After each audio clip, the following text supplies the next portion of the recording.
219 জনকে কুরবানি দিয়ে 382 জনের GPA-5 বেরিয়ে এলো কাদের মোল্লা স্কুলের ভয়ঙ্কর কার্যক্রম। প্রধানমন্ত্রীর ভারতে যাওয়া উচিত মন্তব্য GM কাদেরের, বলেন আমন্ত্রণ প্রত্যাখ্যান করলে সহজভাবে নেবে না ভারতীয়রা।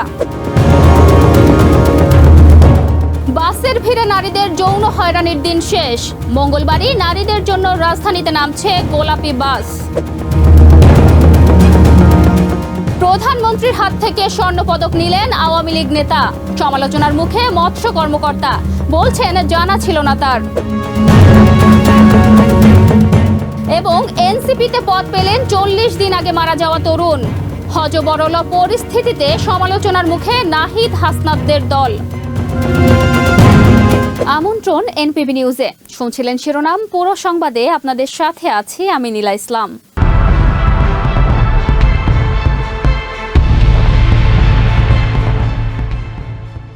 চলতি বছর এসএসসি পরীক্ষায় শতভাগ GPA-5 তুলে প্রশংসায় ভাষা নরসিংদীর নাসিমা কাদের মোল্লা হাই স্কুল অ্যান্ড হোমস পড়েছে এবার ব্যাপক সমালোচনার মুখে।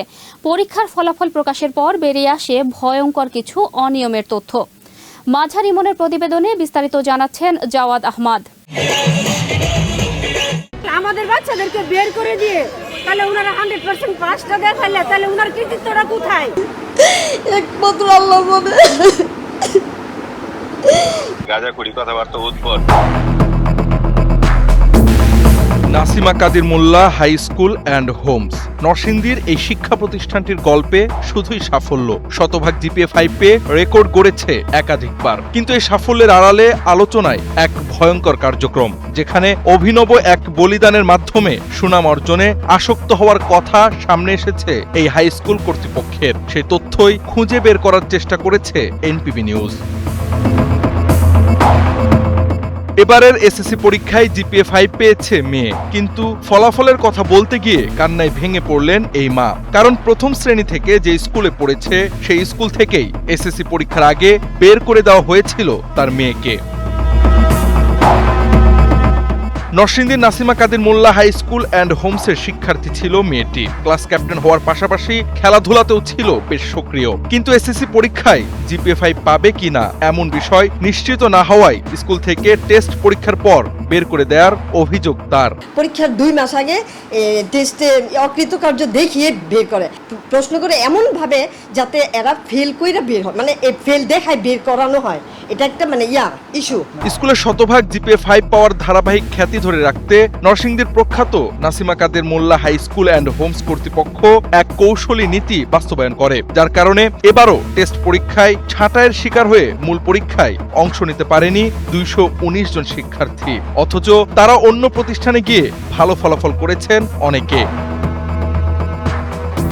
তারা পাস চায় না, তারা A গ্রেড চায় না, তারা চায় A+, GPA-5 চায় সব। তো আমি তো যে ওরা বলতেছে আমি GPA-5 দূরের কথা আমি পাস করতে পারবো না, এই জন্য আমার বাইর করে দিচ্ছে যে নরসিংদী বুইরা তখন খোঁজ পাই একটি স্কুলে সানবিম তারা ভর্তি নিবে, ভর্তি করে ওখান থেকে আমরা পড়া পরীক্ষা দিচ্ছি, নিজে পোস্টে নিজে পড়া এটা এখন GPA-5 পাইলাম। এবার যেসব শিক্ষার্থী টেস্ট পরীক্ষায় উত্তীর্ণ হতে পারেনি তাদের অনেকেই নরসিংদীর বিভিন্ন স্কুলে ভর্তি হয়েছে, যার মধ্যে এই সানবিম স্কুলে ভর্তি হয়ে পরীক্ষা দিয়েছেন 50 জন। এদের মধ্যে 25 জন পেয়েছেন GPA-5। ওরা ভর্তি হওয়ার পরে ওরা 3 থেকে 4 মাস প্রায় বিশেষ কোচিং করছে, লেখাপড়া করছে, আমরা তত্ত্বাবধান আমরা টিচাররা করছে, ইনশাল্লাহ তো পরীক্ষায় ভালো রেজাল্ট করছে। 50-এর মতো ভর্তি হয়েছে, তো এখন আল্লাহ 25 জন ক্লাস পাইছে। ইতিমধ্যেই এসএসসি পরীক্ষায় শতভাগ GPA-5 পাওয়া নাসিমা কাদের মোল্লা হাই স্কুল অ্যান্ড হোমসের কাছে ব্যাখ্যা জানতে চেয়েছে ঢাকা শিক্ষা বোর্ড। 16 আগস্ট বোর্ডের বিদ্যালয় পরিদর্শক অধ্যাপক ডক্টর মোহাম্মদ মাসুদ রানা খান সই করা চিঠি প্রধান শিক্ষকের কাছে পাঠানো হয়। প্রতিষ্ঠানটিতে ভর্তিকৃত শিক্ষার্থীর তথ্য, নবম শ্রেণীতে নিবন্ধিত শিক্ষার্থীর তথ্য, এসএসসি নির্বাচনী পরীক্ষায় অংশগ্রহণকারী শিক্ষার্থীর তথ্য এবং এসএসসি পরীক্ষায় ফরম পূরণ করা শিক্ষার্থীর তথ্য নিয়ে সশরীরে উপস্থিত হয়ে 7 কর্মদিবসের মধ্যে উত্থাপিত অভিযোগের কারণ ব্যাখ্যার জন্য নির্দেশ দেওয়া হয় চিঠিতে। এদিকে ঘটনার বিষয়ে জানতে স্কুলে গিয়ে যোগাযোগ করা হলে ব্যস্ত আছেন বলে এড়িয়ে যান প্রধান শিক্ষক মোহাম্মদ ইমন হোসেন। পরে মুঠোফোনে কথা হলে উল্টো প্রতিবেদকের ওপর রাগান্বিত হন তিনি। বোর্ডের নিয়ম অনুযায়ী 33% মার্কস তাকে পেতে হবে। 33 নিচে যারা পেয়েছে তাদের ফর্ম ফিল আপ করার সুযোগ নেই। আমরা বলেছি আরেক বছর থাকো। 10-এর মধ্যে 5 দেওয়ার সুযোগই নেই। বোর্ডের সিজন ছিল নাম্বার 1 2 3 4 4-এর মধ্যে কাউকে 2 দিলে আমি 2 দিয়ে কেন দিব ব্যাখ্যা দিতে হবে না। ফিজিক্স, কেমিস্ট্রি এবং ম্যাথে অঙ্ক হইলে কি আপনি কি 4-এ 2 দিতে পারবেন? এটা পসিবল? এগুলা যারা বলে এগুলা কি বলে গাঁজাখুরি কথাবার্তা উদ্ভট, যারা শিক্ষিত ন্যূনতম শিক্ষাগত যোগ্যতা আছে বা এই পেশায় দক্ষতা আছে তারা এই ধরনের নিউজ করে কথা না। এ বিষয়ে ঢাকা মাধ্যমিক ও উচ্চ মাধ্যমিক শিক্ষা বোর্ডের চেয়ারম্যান এনপিবি নিউজকে জানান, বিষয়টি গুরুত্ব সহকারে দেখছে বোর্ড। খতিয়ে দেখে কোনো ত্রুটি সামনে আসলে ব্যবস্থা নেওয়ার কথাও জানান বোর্ড চেয়ারম্যান। আমরা এইগুলি নিয়ে কাজ করতেছি ইনশাল্লাহ। আমরা অলরেডি একটা সফটওয়্যারও তৈরি করছি, এটার মাধ্যমে ওনারা তথ্য যাই দেখ না কেন আমরা ঘরে বসে তথ্য পাবো। এই তথ্যগুলি আমরা করে সংগ্রহ করে আমরা ব্যবস্থা নিব। এইগুলির ব্যাপারে ব্যবস্থা নিতে হবে। হয় প্রতিষ্ঠানে থাকবা, থাকলে প্লাস নিয়ে থাকতে হবে, আর না থাকলে এর আগে তোমাকে বিদায় নিতে হবে। সেই বিদায়টা ফর্ম পূরণের পূর্ব মুহূর্তে কেন? সেই বিদায়টা ভর্তির 6 মাস পরে একটা পরীক্ষা হয়, তখন না কেন? 1 বছর পরে আরেকটা পরীক্ষা হয়, তখন না কেন? তারপরে প্রি টেস্ট হয়, তখনও না। টেস্টের সময় এসে তাকে আটকানো, তার সমুদয় রসগোল্লা খেয়ে, এটা আমরা পছন্দ করতেছি না। প্রধানমন্ত্রীর ভারতে যাওয়া উচিত বলে মন্তব্য করেছেন জাতীয় পার্টির চেয়ারম্যান জিএম কাদের। বলেন, আমন্ত্রণ প্রত্যাখ্যান করলে বিষয়টি সহজভাবে নেয় না ভারতীয়রা। বিস্তারিত দেখুন রিপোর্টে। ভারতীয় কোনো দাওয়াত রিফিউজ করলে এটাকে নিয়ে কিন্তু ভারত খুব সহজভাবে গ্রহণ করতে পারবে না। কাউকে আমন্ত্রণ জানানোর পর তিনি সেই আমন্ত্রণ প্রত্যাখ্যান করলে ভারতীয়রা বিষয়টি সহজভাবে নেয় না, এমন মন্তব্য করেছেন জাতীয় পার্টির চেয়ারম্যান জিএম কাদের। প্রধানমন্ত্রী তারেক রহমানের ভারত সফর নিয়ে যখন একের পর এক দোটানা চলছে, তখন তিনি এই মন্তব্য করেন। জিএম কাদের বলেন, ভারতীয়রা নিজেদের দেশের মর্যাদা ও জাতীয় সম্মানের বিষয়ে অত্যন্ত সংবেদনশীল। দলমত নির্বিশেষে তারা নিজেদের ভারতীয় হিসেবে পরিচয় দিতে গর্ববোধ করেন। তাই ভারত কাউকে আমন্ত্রণ জানানোর পর সেই আমন্ত্রণ প্রত্যাখ্যান করলে বিষয়টি তারা সহজভাবে নেবে না, এতে সমস্যা তৈরি হতে পারে।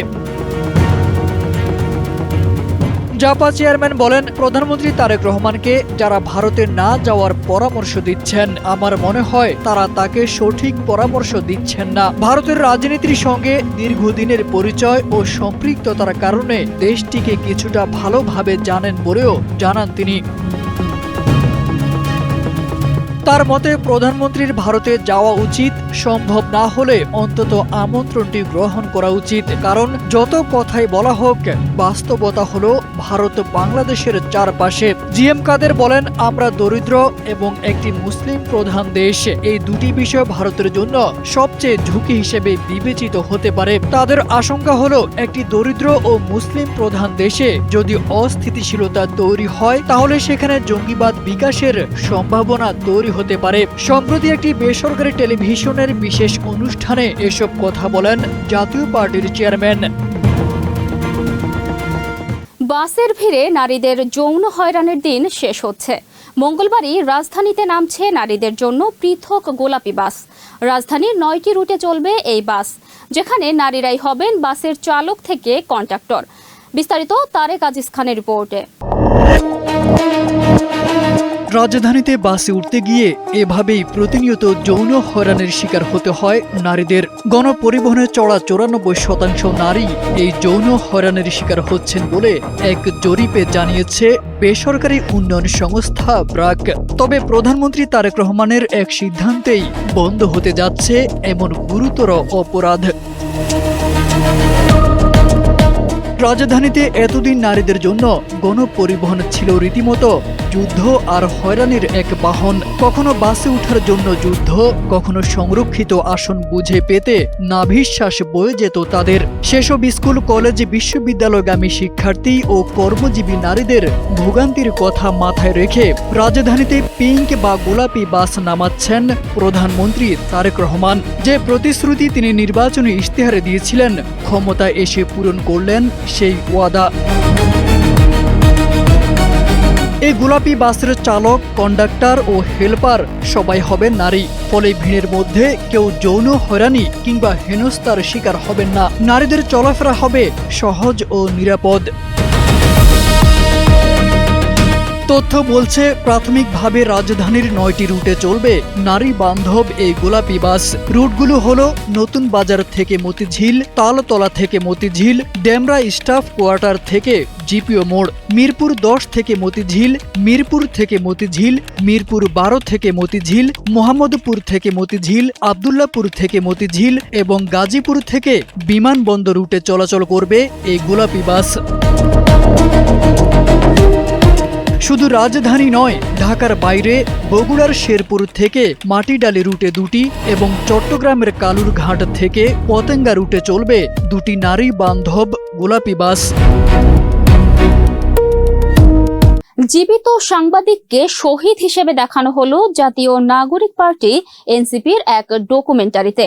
বিষয়টি ছড়িয়ে পড়ার পর সোমবার সন্ধ্যায় মিজানুর রহমান সোহেল নামের ওই সাংবাদিক নিজেই ফেসবুকে পোস্ট দিয়ে জানান তিনি মারা যাননি, বেঁচে আছেন। পোস্টে ওই সাংবাদিক জানান 2024 সালের 4 জুলাই হবিগঞ্জে শহীদ হন সাংবাদিক সোহেল আখুনজির, কিন্তু ডকুমেন্টারিতে নাম ঠিক থাকলেও ছবি ব্যবহার করা হয় সাংবাদিক মিজানুর রহমান সোহেলের। এতেই বাধে বিপত্তি। এ ঘটনার পরপরই পরিচিত জন, সহকর্মী ও সাংবাদিকদের কাছ থেকে ফোন আসতে শুরু করে, যাদের আশ্বস্ত করতে হচ্ছে যে তিনি বেঁচে আছেন। দেশের আলোচিত একটি রাজনৈতিক দলের ডকুমেন্টারিতে এমন ভুল হওয়া হতাশাজনক উল্লেখ করে তিনি আরো লিখেন, একজন মানুষ জীবিত থাকা অবস্থায় তাকে মৃত বা শহীদ হিসেবে উপস্থাপন করা কোনো সাধারণ তথ্যগত ভুল নয়। এদিকে এই ঘটনার পর ভুল স্বীকার করে দুঃখ প্রকাশ করেছে এনসিপি। সোমবার সন্ধ্যায় দলটির মিডিয়া সেল থেকে দেওয়া একটি ফেসবুক পোস্টে বিষয়টির জন্য আন্তরিকভাবে দুঃখ প্রকাশ করে নিহত হবিগঞ্জের শহীদ সাংবাদিক সোহেল আখুনজির ছবিও যুক্ত করা হয়। পাশাপাশি বিষয়টিকে ক্ষমাসুন্দর দৃষ্টিতে দেখার বিনীত অনুরোধ করা হয়। আওয়ামী লীগ নেতার হাতে স্বর্ণপদক তুলে দিলেন প্রধানমন্ত্রী তারেক রহমান। রোববার কিশোরগঞ্জ জেলার কটিয়াদি উপজেলার মিনি স্টেডিয়াম মাঠে আয়োজিত মৎস্য সপ্তাহের একটি অনুষ্ঠানে ঘটে এ ঘটনা। অনুষ্ঠানে প্রধানমন্ত্রীর হাত থেকে সনদ ও পদক গ্রহণ করেন নোয়াখালী সদর উপজেলার আশুদিয়া ইউনিয়নের 3 নম্বর ওয়ার্ড আওয়ামী লীগের সভাপতি আলাউদ্দিন। বিষয়টি নিয়ে সামাজিক যোগাযোগ মাধ্যমে শুরু হয়েছে ব্যাপক আলোচনা সমালোচনা। সংবাদ মাধ্যমে আলাউদ্দিনের রাজনৈতিক পরিচয় নিশ্চিত করেছেন আশুদিয়া ইউনিয়ন আওয়ামী লীগের সভাপতি গোলাম হোসেন বাবলু। আলাউদ্দিনের বিরুদ্ধে বিএনপির নেতাকর্মীদের নির্যাতন, মামলা হামলা ও হয়রানির অভিযোগ রয়েছে বলে দাবি করেছেন আশুদিয়া ইউনিয়ন বিএনপির নেতাকর্মীরা। তবে এ বিষয়ে আলাউদ্দিনের কোনো বক্তব্য পাওয়া যায়নি।